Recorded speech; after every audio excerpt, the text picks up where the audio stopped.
J'appelle Alexandre Balakov, cadre du PMSI et du SNIRAM.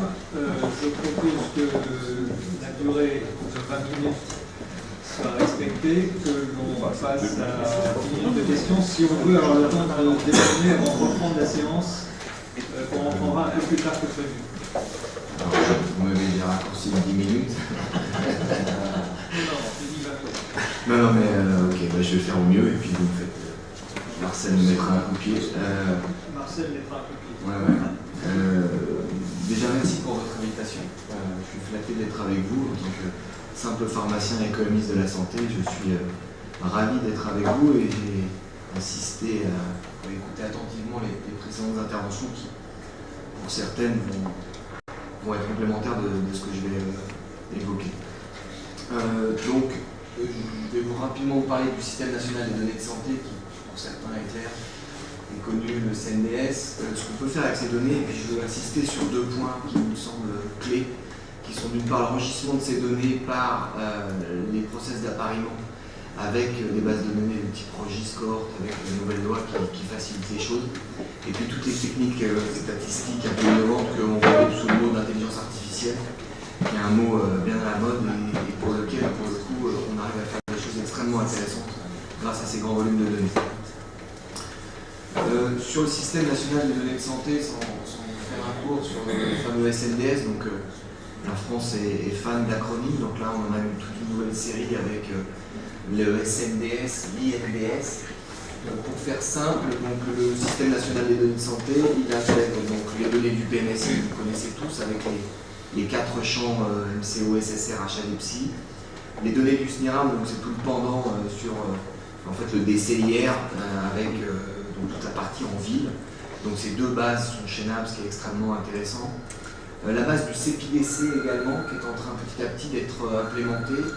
Donc ça c'est extrêmement intéressant parce que je crois que c'est le professeur Bernard qui parlait de décès tout à l'heure. On a dans le PMSI le décès hospitalier, mais on n'a pas les décès hors de l'hôpital, mais notamment des décès à domicile. Donc on avait construit des modèles STAT quand on a travaillé en onco en fonction du nombre de patients qui décèdent chez eux. Mais là désormais avec le CEPIDC, donc une base qui a été constituée par l'INSERM, à chaque décès d'un individu, il y a un médecin qui code les causes médicales. Et donc l'INSERM a constitué une base qui est extrêmement robuste, avec une vraie méthodologie pour retrouver le bon diagnostic qui est la cause médicale de décès. Donc ces bases sont chaînables, donc ça c'est extrêmement intéressant. Et puis, à moyen terme, deux autres bases vont rentrer, des données médico-sociales, donc sur tout ce qui est maison du handicap, les maisons départementales. Donc là, ils viennent d'unifier le système information. Donc ça y est, c'est acquis. Et donc dans un deuxième temps, on pourra croiser ça. Donc c'est extrêmement intéressant, tout ce qui est maison de retraite, médico-sociale, où on n'a aucune donnée aujourd'hui. Et puis, les données des organismes complémentaires. Donc là, quand je vous parle SNIRAM, ce sont les paiements faits par l'assurance maladie obligatoire, mais vous savez comme moi qu'il y a une partie qui est prise en charge par les complémentaires. Donc aujourd'hui, on n'a aucune info. Est-ce que c'est un vrai reste à charge patient? Est-ce que c'est pris en charge par les complémentaires? Donc demain, il va y avoir un échantillon. Donc là, il y a des négociations.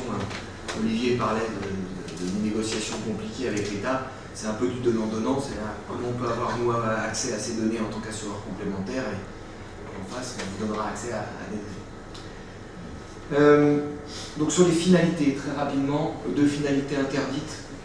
La promotion des produits de santé à destination des établissements de soins ou des praticiens et l'exclusion des garanties de contrat d'assurance. Vous lisez entre les lignes, ce sont donc qui sont visés les industries de santé d'une part, les assureurs d'autre part. Donc ces acteurs-là peuvent travailler sur ces données, mais soit avec des bureaux d'études et des laboratoires de recherche qui se portent garant sur la transparence, l'expertise, la confidentialité et l'indépendance, soit ils arrivent à prouver que les données auxquelles ils ont accès ne permettent pas de répondre à ces finalités. Très concrètement, depuis avril 2017 et la création de l'INDS, tous les industriels travaillent avec des acteurs comme nous, bureaux d'études, ou avec des laboratoires de recherche. Les finalités qui sont dans la loi, je les ai reprises, je ne veux pas vous les énumérer, mais vous retrouvez tout ce que, pour ceux qui mènent des études et tous les travaux que vous publiez les uns et les autres à partir des registres. Donc bon, c'est extrêmement large, hein, ça va de l'épidémio à l'offre de soins, de la pharmacovigilance ou matériovigilance, l'information des professionnels de santé et puis des études au sens large d'évaluation. Alors qu'est-ce qu'on peut faire avec ces données? Alors de la médico-économie, Donc Olivier parlait tout à l'heure d'évaluation post-AMM. Ça peut être aussi de l'évaluation avant inscription, que ce soit pour la CNEDIMS ou pour le comité économique des produits de santé ou pour la commission de la transparence. C'est une évaluation de population cible et puis le burden of disease, comme disent les anglo-saxons. Là, je vous ai mis un exemple. On avait fait une étude qui a été publiée à l'ASCO sur le burden des thromboses veineuses profondes embolie pulmonaire post-chimiothérapie. L'avantage de la base PMSI, vous pouvez prendre tous les patients ou patientes qui avaient été traités pour un cancer, vous les suivez pendant 2 ans. Vous regardez, alors là pour le coup, le collage des thromboses veineuses profondes embolie pulmonaire, grave, il est bien codé dans le PMSI, et on voit ce que ça coûte. L'avantage, c'est que c'est des études qui mettent 4 mois, 5 mois à être réalisées sur une exhaustivité de la population française, et pour des tarifs qui sont bien inférieurs aux sommes que Olivier a pu citer. Des études d'épidémiologie pharmacovigilance. Alors moi j'ai pris un exemple, pendant la pause on parlait d'une étude qui a été menée par l'ANSM sur les prothèses de hanche. La Haute Autorité de Santé avec l'ANSM a mené une étude sur les stents couverts et stents nus. Donc là encore, c'est une étude exhaustive, ils ont mesuré les risques hémorragiques et ischémiques post-pause et ils ont montré qu'il n'y avait aucune différence. Plus connue de tous, l'étude qui a été faite sur épilepsie et femmes enceintes sur des paquines, bien évidemment l'étude Mediator, les prothèses mammaires, voilà, toutes ces études-là. Alors, bon, c'est assez drôle parce que quand on est dedans depuis 15 ans, ça paraît un monstre, mais finalement c'est des données, lorsqu'on travaille avec des cliniciens, parce que ça c'est un point qui est vital, parce que ces bases de données ne sont pas au départ des bases médicales, donc il y a un transcodage à faire, il y a des proxys. Mais on peut effectivement tracer toutes ces informations. Et ce qui est assez phénoménal en France, et il n'y a pas d'équivalent, on en parlait aussi à la pause, c'est qu'il n'y a pas d'équivalent en Europe. Vous n'avez pas de pays de notre taille qui ont des bases d'une telle exhaustivité. On parle du Danemark, on parle de la Suède, de l'Estonie, mais on est sur des ratios qui sont par 10 voire encore inférieurs. Et aux États-Unis, vous avez Medicare, Medicaid, et après il y a une multitude de bases privées, des acteurs, soit Kaiser, etc. Et vous n'êtes pas capable aujourd'hui de mener une étude aux États-Unis sur les stents nus, stents couverts et de suivre tout. Ce n'est pas possible. Donc après, on va commencer à entendre parler de mots qui sont un peu à la mode, l'offre de soins, le parcours de soins. Donc c'est évident que ces bases de données, de par leur exhaustivité et la capacité que l'on a à chaîner un patient dans le temps et dans l'espace, permettent de suivre le parcours d'un patient. L'article 51 qui est donc la dernière loi de finances sur donc essayer de trouver des modes de financement innovants avant de réfléchir à ces financements innovants, c'est de voir quels sont les acteurs qui sont impliqués dans la prise en charge, à quel niveau et comment on pourrait travailler sur des modes de financement innovants. Donc après ce qui est aussi intéressant, c'est les représentations graphiques. Marcel le sait, puisqu'on a travaillé quelques années ensemble sur la data visualisation et de représenter le parcours d'un patient. Là c'était dans le cancer du poumon, une étude qu'on a publiée à l'ESMO. Alors les 2 points sur lesquels je voulais insister, c'est l'appariement pour enrichir ces données et les innovations méthodologiques avec des techniques statistiques analytiques innovantes. L'appariement, pourquoi? Parce que ce soit le PMSI est médicalisé puisqu'il y a des diagnostics qui sont codés avec les limites que le professeur Bernard a évoquées tout à l'heure. Dans le SNIRAM, sur la partie libre, il n'y a pas de codes médicaux à part si le patient ou la patiente est en infection longue durée. Alors quand on travaille en diabète, le marqueur du traitement antibiotique il est simple, mais si on travaille sur une infection, l'antibiotique vous suffit pas, parce qu'un antibiotique peut être utilisé pour une multitude d'infections. Donc il y a la possibilité de chaîner ville hôpital, ça c'est intéressant, mais là où il y a un vrai intérêt, c'est de chaîner ces données avec des registres, des cohortes, des études cliniques, etc., etc. Ce qui est extrêmement intéressant, c'est que la loi de santé, modernisation de santé de 2016, la fameuse loi Touraine, qui à la fois dans son article 193 dit on remet à plat l'accès aux données de santé, et puis avec un accès régulé, quel que soit le type d'acteur d'ailleurs, on ne réserve plus ces accès à des acteurs publics type INSERM, mais à l'ensemble des acteurs, a donné aussi la possibilité d'apparier, donc avec, pas un rétro-pédalage de la CNIL, parce que ça serait un grand mot, mais l'ouverture d'esprit de la CNIL quant à l'appariement et à l'utilisation du NIR.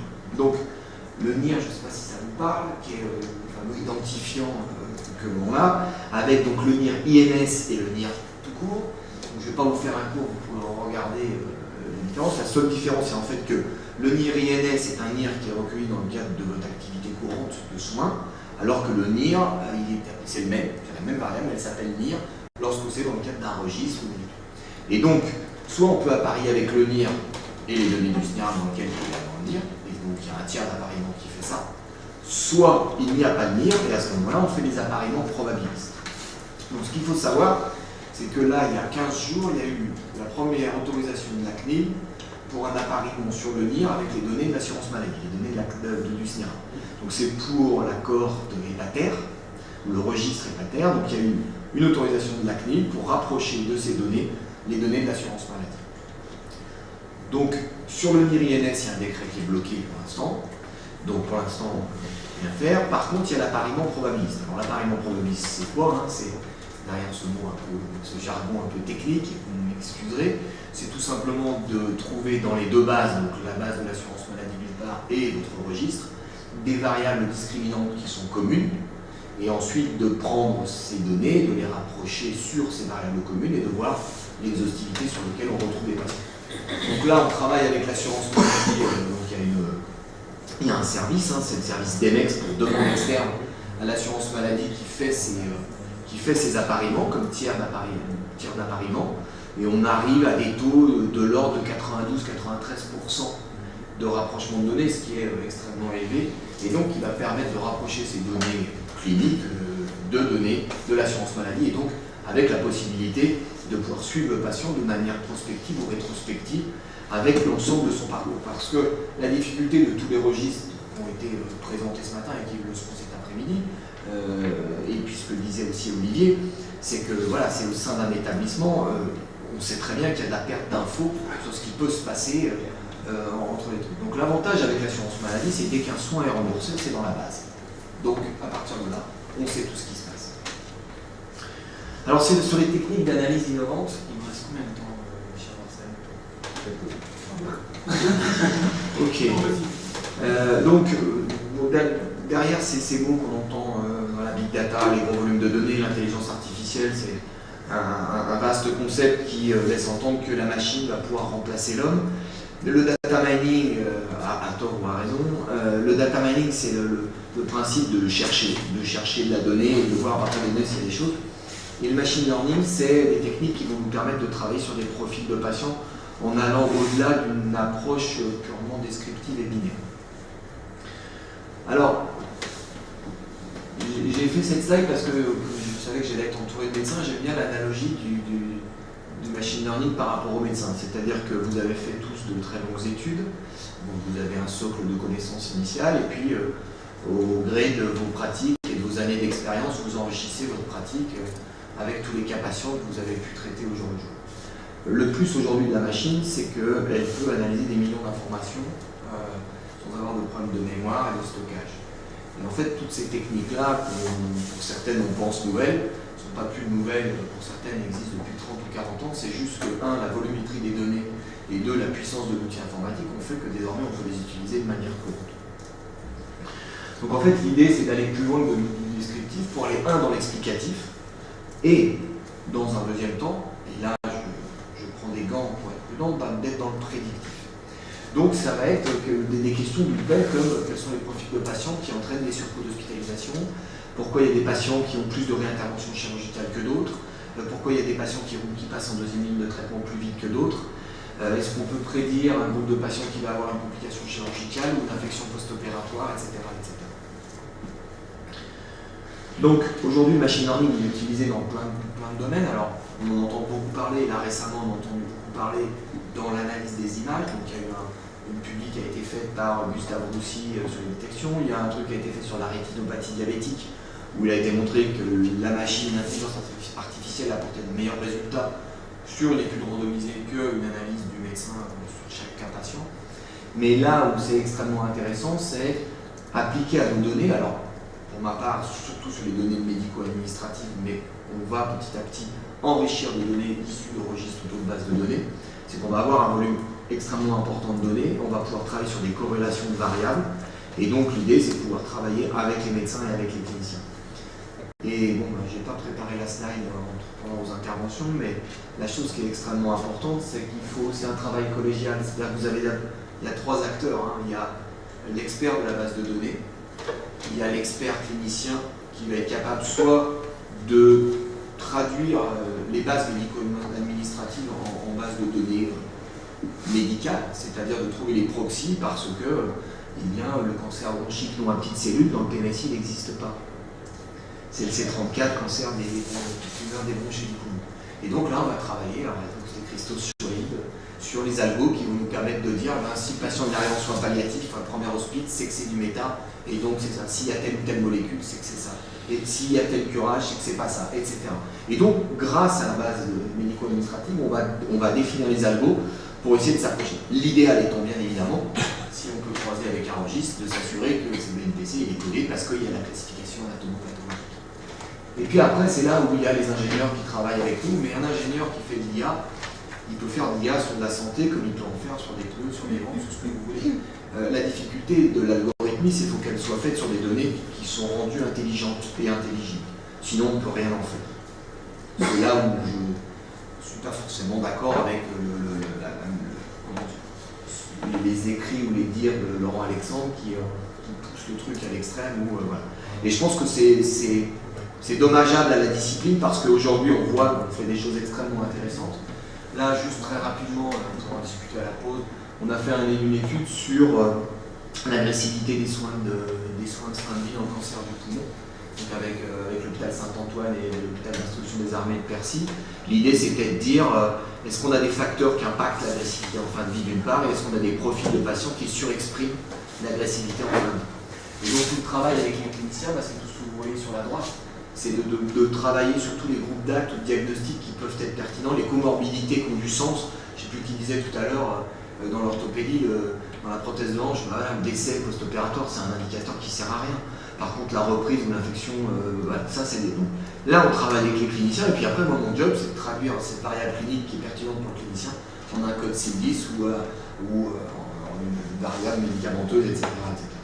Et puis après, on fait des représentations, mais là, Marcel s'impatiente, donc je n'insiste pas, mais voilà, sur des représentations qui sont un peu intéressantes. Sur le process mining, très rapidement, l'étape d'après, c'est de travailler sur le parcours. Donc là, vous aviez les analyses classiques descriptives, les vieux meurent plus vite que les jeunes, ou les hommes coûtent plus cher que les femmes.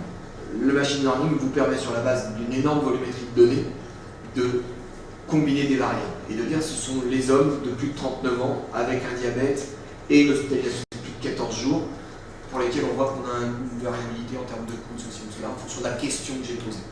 Là, l'idée, c'est d'apporter la notion de parcours. Donc, le parcours du patient, vous le savez mieux que moi, c'est une succession de prises en charge. Alors, le problème du parcours patient, c'est que là, c'était dans la défibrillation cardiaque, voilà. Si je représente avec un logiciel le parcours de 195 patients, voilà à quoi ça représente, ça ressemble. Donc, autant vous dire, on ne peut rien en faire. C'est ininterprétable, inexplicable, inanalysable, tout ce que vous voulez. Donc, comment ? Bernard Buffet. Donc, l'idée, le process mining, j'aime bien les analogies. Tout à l'heure, je comparais le machine learning avec vos connaissances acquises au fondement. Le process mining, c'est le GPS. C'est un outil d'aide à la décision. Donc, il va permettre de cartographier le parcours, de suivre la trajectoire, de voir les points clés dans le parcours. Et en fait, chaque parcours d'un patient est unique. Et le process mining, ça va être un algorithme de modélisation qui va permettre de retrouver des points communs dans les parcours de chaque patient et de synthétiser ça pour finalement trouver quelques modes de prise en charge. Donc on découvre les processus de prise en charge, on les compare à un modèle théorique. Olivier parlait tout à l'heure de la Haute Autorité de Santé, on est en train de travailler avec la Haute Autorité, de réfléchir pour travailler sur comment on pourrait améliorer le parcours. Donc aujourd'hui, la Haute Autorité de Santé a des guidelines de prise en charge, donc c'est un parcours théorique. On peut comparer ce parcours en pratique avec le parcours théorique. Et puis l'idée, c'est de voir comment on peut améliorer le processus. Je l'ai mis en italique parce que là, pour le coup, c'est aux acteurs sur le terrain de changer leur pratique et de modifier les parcours. Alors la difficulté, c'est de faire croire que voilà, j'étais là-dessus, et puis voilà, je tombe dans la simplicité et le simplisme, c'est-à-dire j'ai une hospice, une implantation, une complication, une consultation de suivi, je reviens éventuellement ou je meurs. Donc on ne peut pas travailler là-dessus parce que là, pour le coup, c'est trop simplifié le parcours et ça n'aura aucun sens. Donc c'est là où après on travaille, donc là cet exemple c'est sur les défibrillateurs cardiaques. On a pris en 2008 toutes les implantations de DEF, on a regardé 2 ans avant, on a regardé 5 ans après. Et on a essayé de modéliser le parcours des patients. Et les bulles que vous voyez, sont en fait des éléments clés du parcours qui sont plus importants que d'autres. Donc vous voyez par exemple en haut à droite, le 50.1, il y a 51% des patients qui ont eu une hospitalisation pour une insuffisance cardiaque, c'est 5 mois avant la pose de DEF. En revanche, ce qui était assez surprenant, à droite, là, le 11%, il y a 11% des patients qui, avant d'être arrivés à l'hôpital, n'ont jamais eu une hospitalisation pour un motif cardiovasculaire. Là, l'idée, l'étape 2 de cette étude, c'est d'enrichir avec le SNIRAM, parce que si le constat, c'est que le point d'entrée à l'hôpital, c'est la pose de DEF, il y a eu un problème dans la prise en charge en amont. Donc c'est sur ce type d'outil-là et sur ces représentations, après, qu'on peut travailler. D'autres représentations, là, on travaille actuellement avec la CNAM sur l'évaluation du programme SOFIA dans le diabète. Au-delà de dire c'est efficient, c'est pas efficient, c'est surtout est-ce qu'il y a des profils de patients qui sont plus répondeurs au programme SOFIA que d'autres. Et là, on a travaillé sur l'amputation. Donc l'amputation, là, c'est le point final. Qu'est-ce qui s'est passé avant l'amputation? Et est-ce que les patients qui sont dans le programme SOFIA ont un parcours de soins différent de ceux qui ne le sont pas? Et s'il est différent, ils le sont surtout. Pour conclure, on a aujourd'hui une richesse inouïe de data, que ce soit des sources médico-administratives, on en a parlé, et puis toutes les bases dont vous avez parlé ce matin et dont on va parler cet après-midi. On parle d'évaluation en vie réelle, pour le coup on est sur de la vie réelle. Ces bases sont exhaustives pour les raisons que je vous ai évoquées, et là encore une fois, cocorico, parce qu'il n'y a pas d'équivalent ailleurs. Et puis là on a une vraie révolution en ce moment dans l'évaluation des produits de santé, puisque l'article 42 du projet de loi de financement de la Sécu dit maintenant noir sur blanc qu'ils veulent conditionner le remboursement à l'utilisation de données en vie réelle. Donc ces données vie réelle aujourd'hui, et puis il y a un point que je n'ai pas marqué, qui est le Health Data Hub. Alors j'espère que ça ne va pas rester un concept, qui est de centraliser, pas forcément physiquement, mais au moins de créer un environnement qui facilite les appariements et le travail, un peu comme à l'image de ce qu'a fait Olivier avec les CNP. Mais pour que tout ça se développe, il est indispensable qu'on arrive tous autant qu'on est, les data scientists, les ingénieurs, les cliniciens, à rendre ça intelligible et simple, à être transparent sur la communication et la publication. Et c'était l'introduction de ce matin que j'ai écouté attentivement. Même moi, pharmacien, je suis sollicité pour publier. Vous vous rendez compte que maintenant c'est devenu n'importe quoi. La data vise et les cartos, parce que je reste convaincu que c'est en communiquant qu'on arrivera à faire comprendre à tout le monde l'importance de ces datas. Et puis c'est tout. Et bon appétit.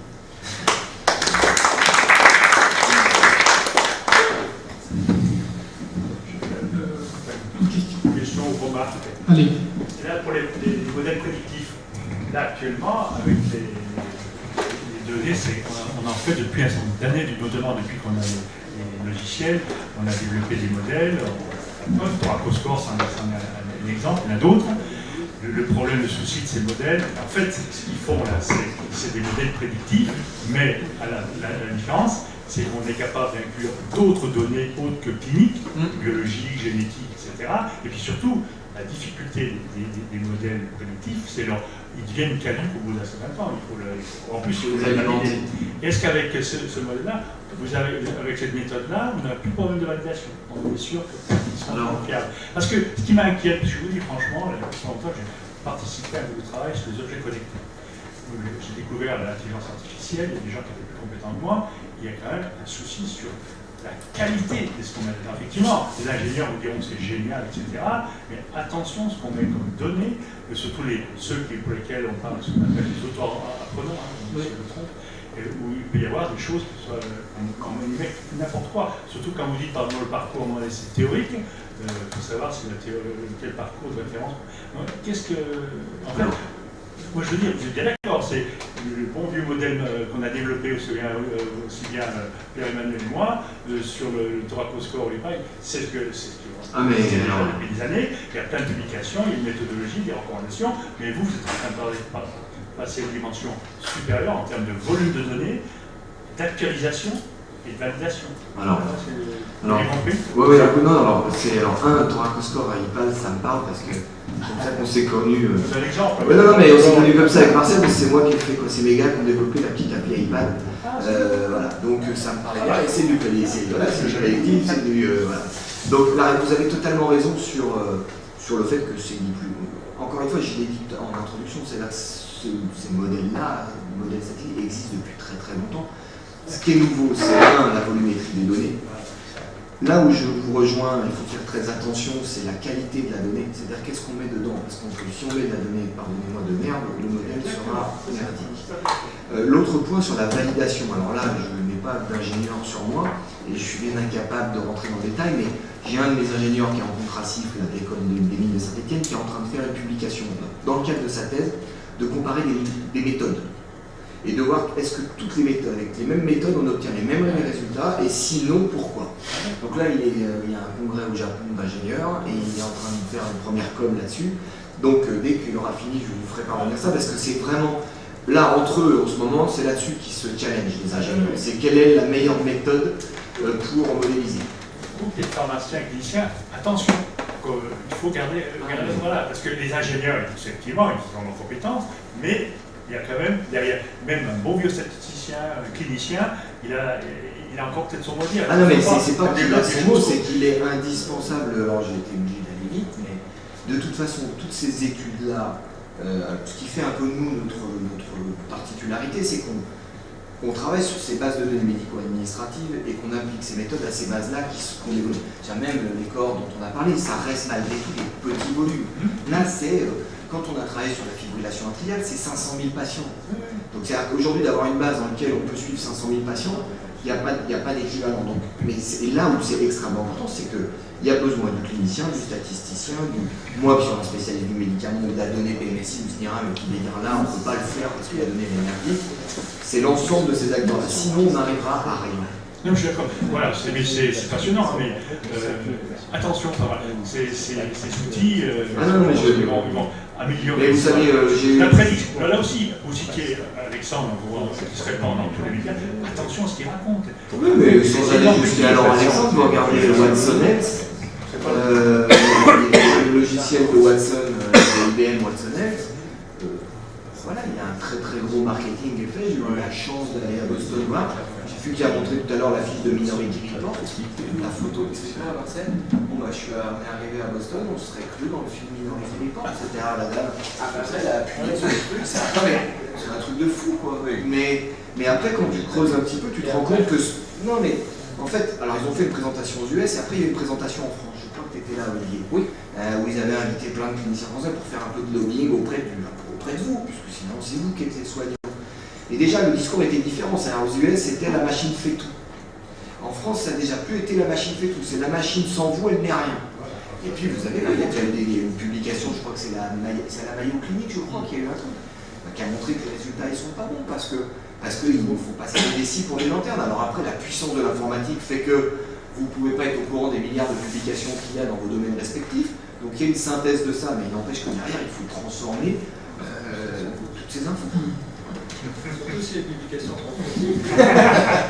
Alors sur ce, on va aller manger. Très bien. On vous donne rendez-vous à moins de 30. Excusez-moi pour le raccourcissement. Il y avait une question, il y avait une question, juste vraiment très bref. Partager le cocorico sur ce que vous faites. On a 10 ans de recul, de retard par rapport au Danemark, on le fait très bien. Et vous nous avez un petit peu intéressé en parlant du chaînage avec les registres, qui est le thème de la journée. Et comment voyez-vous les choses? Il y a différents registres. Ce qui est un des problèmes des registres, c'est le follow-up, c'est les perdus de vue. Et là, évidemment, votre outil permet de répondre à cette question. L'ennui, c'est que pour ça, il faut craquer l'anonymat. Alors, c'est une très bonne... alors, on va le craquer indirectement. Alors, très concrètement, les données de votre registre. Alors, il y a un industriel qui a besoin, une société savante, de mener une étude. On sait que le registre va répondre à la partie clinique, médicale, en manière totale, mais qu'on a ces fameux perdus de vue. Donc là, qu'est-ce qui se passe? On va faire une demande auprès de l'Institut national des données de santé avec un protocole expliquant qu'on veut rapprocher ces données des données de l'assurance maladie pour récupérer les perdus de vue et voir au long cours ce qui s'est passé parce qu'on manque d'infos. À partir de là, vous allez envoyer les données à l'assurance maladie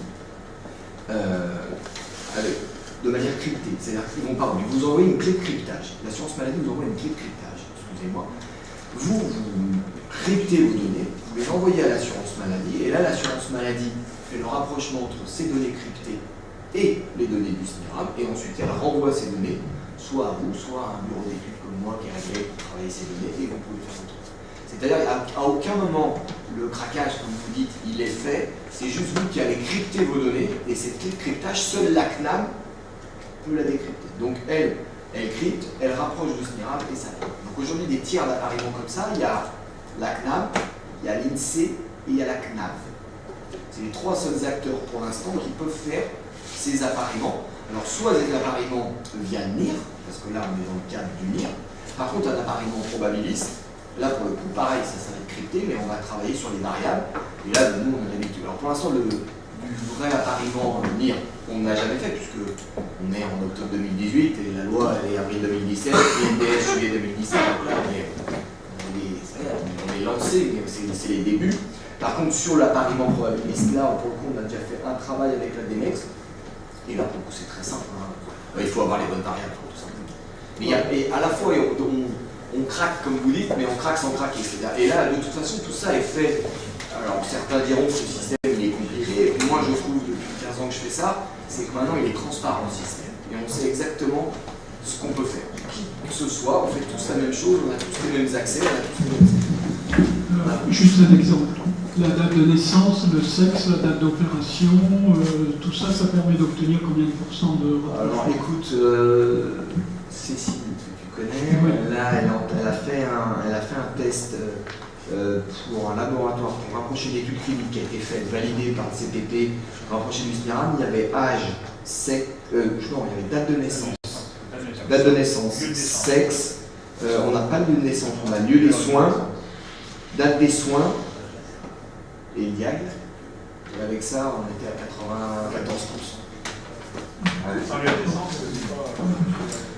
Oui, mais sur une pathologie comme celle-là, les deux personnes prises en charge le même mois, sur les mêmes jours, pour la même pathologie, il y a pas...